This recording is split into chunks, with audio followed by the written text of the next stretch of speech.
Cette semaine, les enfants, nous allons lire la Parashat Miketz. La Parashat Miketz est la 10e paracha du Sefer Bereshit. Dans cette paracha, Paro fait 2 rêves très étranges. Dans un premier rêve, Paro se voit au bord du fleuve lorsque 7 vaches toutes maigres dévorent 7 vaches belles et grasses.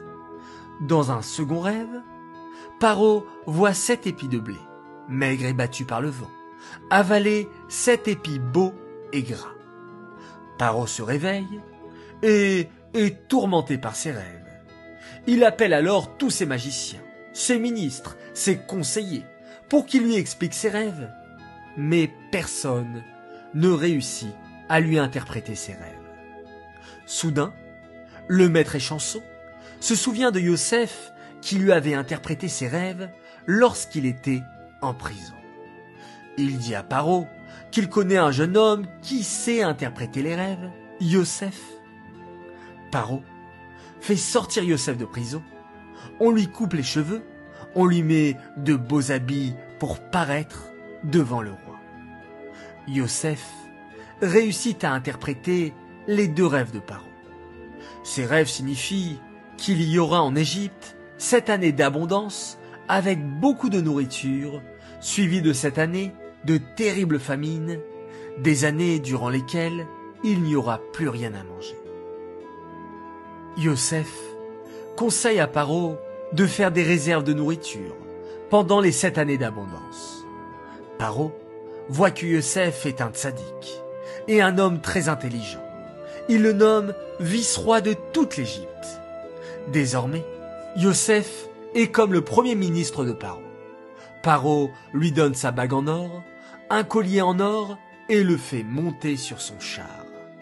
Tous les Égyptiens doivent obéir aux ordres de Yosef, le vice-roi. Bien qu'il soit devenu vice-roi d'Égypte, Yosef Hatzadik continue à être un bon juif, à étudier la Torah et à faire les mitzvot. Yosef sillonne tout le pays d'Égypte pour faire d'immenses réserves de blé dans les silos pour les futures années de famine. Yosef Hatzadik va se marier avec Asnat, une grande tzadékette, et il aura 2 fils, Ménaché et Éphraïm. Les 7 années de famine arrivent.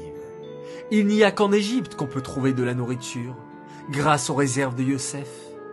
Même en Eretz Kenan, il n'y a plus de blé. Yaakov Avinu envoie donc ses fils pour aller acheter du blé en Égypte. Il n'envoie pas Binyamin, car c'est le seul fils qui lui reste de sa femme bien-aimée Rachel. Les frères de Yosef vont en Égypte pour acheter du blé et se présentent devant Yosef leur frère. Mais les frères de Yosef ne le reconnaissent pas. Maintenant, Yosef a une barbe. Il a 30 ans. Comment ses frères pourraient-ils imaginer que c'est le même Yosef qu'ils ont vendu quand il avait 17 ans?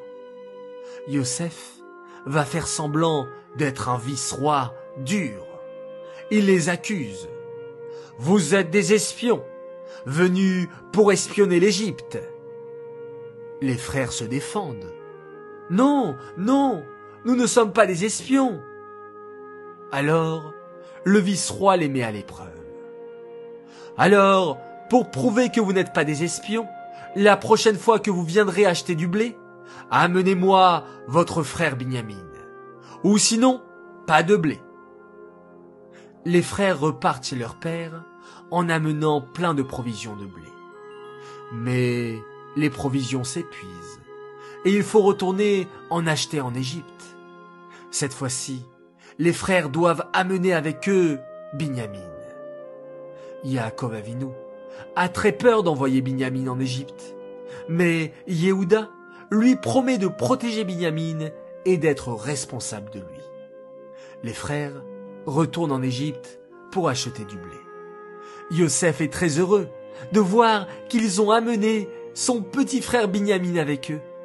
Il leur donne du blé, mais cache sa belle coupe en argent dans le sac de Binyamin. Les frères s'en vont, mais Yosef les fait revenir. « Ô voleurs, vous avez volé ma coupe d'argent !» Les frères sont étonnés C'est impossible, ce ne sont pas des voleurs. On fouille leur sac de blé et la coupe d'argent est retrouvée dans le sac de Binyamin. « C'est Binyamin le voleur !» s'exclame Yosef. « Je le garde avec moi comme esclave. Les 10 autres frères, vous pouvez repartir. » Voilà les enfants,